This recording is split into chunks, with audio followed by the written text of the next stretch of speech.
হলো পর্দা রক্ষা করা, যেটা অধিকাংশ মা বোনদের মধ্যে এটা নাই। আমার মায়েরা, আমার বোনেরা, রাস্তায় এখন পথ চলে, বেশিরভাগ মহিলারা অর্ধলঙ্গ পোশাক পরে, পুরুষদের পোশাক নারীরা পরে, নারীদের পোশাক পুরুষরা পরে, এরকম একটা পরিস্থিতি সৃষ্টি হয়েছে। রাসূল করিম সাল্লাল্লাহু আলাইহি সাল্লাম পোশাকের কিছু নিয়ম বলে দিয়েছেন। আমাদের মাঝে বোরকাও আলহামদুলিল্লাহ এখন বের হয়েছে, কিন্তু এই বোরকাগুলোর মধ্যে আবার সব বোরকাগুলোই কিন্তু পর্দা রক্ষা করার মতো বোরকা নয়। মহিলারা যেই পোশাকটা পরবে এটা হবে ঢিলা ঢালা পোশাক। যেই পোশাকটা পরলে পরে ভিতর থেকে নারীদের অঙ্গ প্রত্যঙ্গ, বাহির থেকে পুরুষরা বুঝতে পারবে না, এরকম পোশাক পরা লাগবে। কিন্তু নারীদের মধ্যে সেই পোশাকটা নাই। এরপরে স্বামীর খেদমতের ব্যাপারে যে কথাটি, স্বামীর খেদমত মহিলা মা বোনদের মাঝে নাই। বেশিরভাগ স্ত্রীরা স্বামীর খেদমত না করে না, স্বামীর আনুগত্যশীল হয় না, যার কারণে স্বামী আর স্ত্রীর মধ্যে সম্পর্ক খারাপ হয়। একজন আর একজনের দেখবেন যে শত্রুতা লাগে। আর বিশেষ করে বর্তমান সময়ে স্বামী আর স্ত্রীদের মাঝে পর্দা না থাকার কারণে বেশিরভাগ মেয়েরা এবং বেশিরভাগ পুরুষরা পরকীয়ায় আসক্ত। কথা বলেন ঠিক কিনা? এখন আমার মায়েরা যারা এসেছেন, আপনারা এই 4টা কাজ ইনশাল্লাহ করার চেষ্টা করবেন। আমরা যারা স্বামী আছি আমরা ইনশাল্লাহ চেষ্টা করব। আর বিশেষ করে রাসূল করিম সাল্লাল্লাহু আলাইহি সাল্লাম বলছেন যে মানুষ জান্নাতে যাওয়ার জন্য 4টি আমল যদি করে, এই 4টি আমল করার কারণে মানুষ সহজে জান্নাতে, আল্লাহর জান্নাতে চলে যাবে। রাসূল করিম সাল্লাল্লাহু আলাইহি ওয়াসাল্লাম আব্দুল্লাহ ইবনে আব্বাস থেকে হাদিসটিও বর্ণিত। আল্লাহর নবী বলেন, 1 নম্বরে আফসুস সালাম। 1 নম্বরে রাসূল করিম সাল্লাল্লাহু আলাইহি ওয়াসাল্লাম বললেন যে আফসুস সালাম, সালামের ব্যাপক প্রচলন ঘটাতে হবে। ভাই আমার কথাগুলো বুঝতেছেন আপনারা? যে কয়জনই আছেন বুঝতেছেন? আফসুস সালাম, সালামের ব্যাপক প্রচলন ঘটাতে হবে। শত্রু মিত্র বন্ধু বান্ধব যারা আছে সবাইকে আমরা সালাম দেব।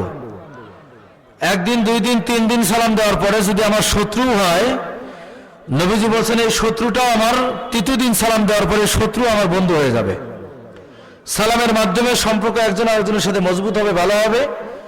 সালাম দেওয়ার কারণে আল্লাহ সুবহানাহু ওয়া তাআলা সালাম দাতা এবং সালাম নেওয়া যে নেয় উভয়ের উপরে রহমত নাজিল করবেন।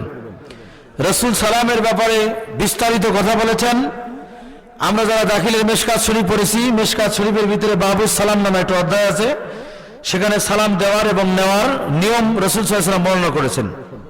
অল্প সংখ্যক মানুষ বেশি সংখ্যক মানুষকে সালাম দেবে, এরপরে বসা মানুষ, দাঁড়ানো মানুষ বড় মানুষকে সালাম দেবে, বসা মানুষ শোয়া মানুষকে সালাম দেবে, পায়ে হাঁটা মানুষকে, সাইকেল চালানো মানুষ সালাম দেবে, ছোট বয়স্ক, অল্প বয়স্ক মানুষ বেশি বয়স্ক মানুষকে সালাম দেবে। এইভাবে সালামের একটা নিয়ম রাসূল সাল্লাল্লাহু আলাইহি ওয়াসাল্লাম বলেছেন। এবং আপনি আপনার বাড়িতেও যদি যান, বাড়িতেও প্রথমে আপনি সালাম দিয়ে দেবেন।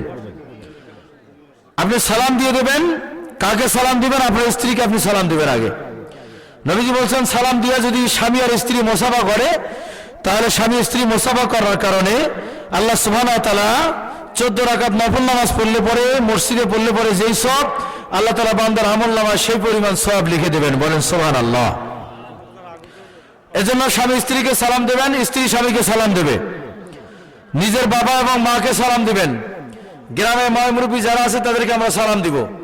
সালামের ব্যাপক প্রচলন ঘটাবো। রাসূলুল্লাহ সাল্লাল্লাহু আলাইহি ওয়াসাল্লামের কাছে একজন সাহাবী এসে আন্না রাজুলান সাআলা ইয়া রাসূলুল্লাহ আইয়ুল ইসলামে খায়রুন, নবীজিকে বললেন ইয়া রাসূলুল্লাহ ইসলামের উত্তম কাজ কোনটি? রাসূলুল্লাহ সাল্লাল্লাহু আলাইহি ওয়াসাল্লাম বললেন যে তুতিমুত তাআম ওয়া তাকরাউস সালাম আলা মান আরাফতা ওয়া মান লাম তারিফ। আল্লাহর নবী বললেন যে অপরকে খাদ্য খাওয়াও, পরিচিত অপরিচিত সবাইকে সালাম দাও। বলেন সুবহানাল্লাহ। আজকে আমাদের মাঝে সালামের ব্যাপক প্রচলন নাই, যার কারণে সমাজে অশান্তি, ভাই ভাইয়ের শত্রু, বন্ধু বন্ধুর শত্রু, একজন আরেকজনের শত্রু হয়ে দাঁড়িয়েছি। সালামের ব্যাপক প্রচলন ঘটাবো, তাহলে ইনশাল্লাহ সমাজে শান্তি চলে আসবে। রাজি আছি ইনশাল্লাহ? সালাম ইনশাল্লাহ দেওয়া শুরু করবো। 2য় নাম্বার, রাসূল করিম সাল্লাল্লাহু আলাইহি ওয়াসাল্লাম বলছেন যে ওয়াসালুল আরহাম, আত্মীয়তার সম্পর্ক বন্ধন অটুট রাখা।